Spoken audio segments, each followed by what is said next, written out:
How do you deal with setbacks? Obviously, in the beginning, you probably had some setbacks that would come up because you're not going to be batting 100. I wouldn't think, or you could be batting 100. No, I'm But not. how? No, But no how one did you is. how did you deal with setbacks? So I do what I call a post-mortem. And by that I mean, like, actually I recently tried a case and the outcome wasn't favorable, and which isn't like, I mean, it was just it anyway. It happened, and and there's things that you can do after that can turn it around. But I'll go analyze, either by myself or with somebody else. Okay, what about this? What about this? What about this? Could I have done this different? Could I have done this differently? What could my client? How did my client's testimony come into this? Because I mean, typically if we're going to trial, the client's testifying. And what could I have done better? There's always something I could have done better. I don't care what the situation is. There's always something you can do better. And ultimately, was it a case that I should have tried, or was it a case that I should have just not even taken?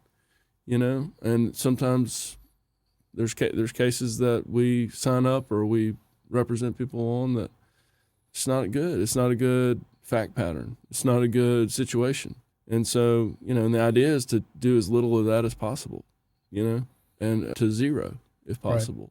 But not at the expense of not representing somebody that is deserving and that truly needs representation and guidance. How long did it take you before you started your own firm, to where you're totally independent? You have your own firm. Mm-hmm.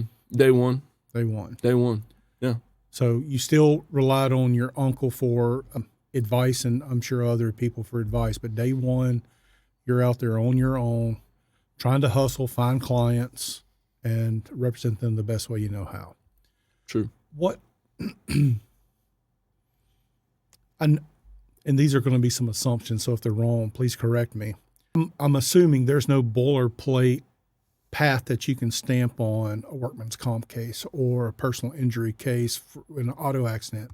There's not boilerplate anything. It's trying to formulate a plan based on the situation. Would that be a fair statement? Well, yes, but there's also like checkpoints or specific events that pretty much are guaranteed to happen in every case. And we know what all those things are, but I guess what I'm getting at is how important is it to have the right representation? You can't just, we're in the world where AI is growing at such a fast rate. Mm-hmm. And one of the things that keep coming up over and over is that the service industry is going to get hit the hardest with AI, which I don't necessarily believe. You can't have an AI take the twists and turns that I take selling real estate on a daily basis and be able to overcome that.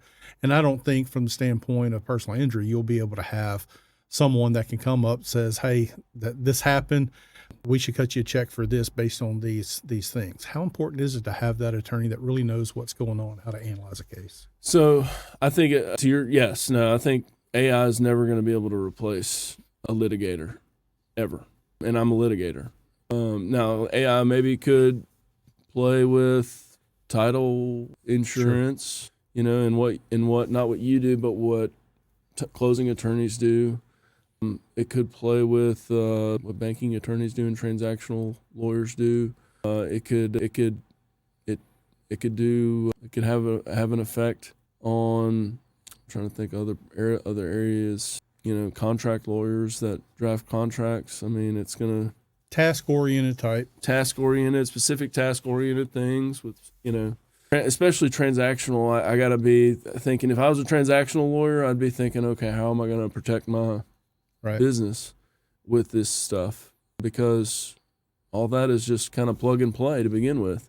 Not saying that there's not opinions that a title lawyer has to develop to get to because what a title lawyer is trying to do is he's trying to take this parcel that is owned by Brian and transact it to Alex and make sure that Alex pays what the contract says he's supposed to pay and that the terms of the contract are achieved through that closing process. And that's a process that will still happen, but finding out, how do we know that Brian owns this? Yeah.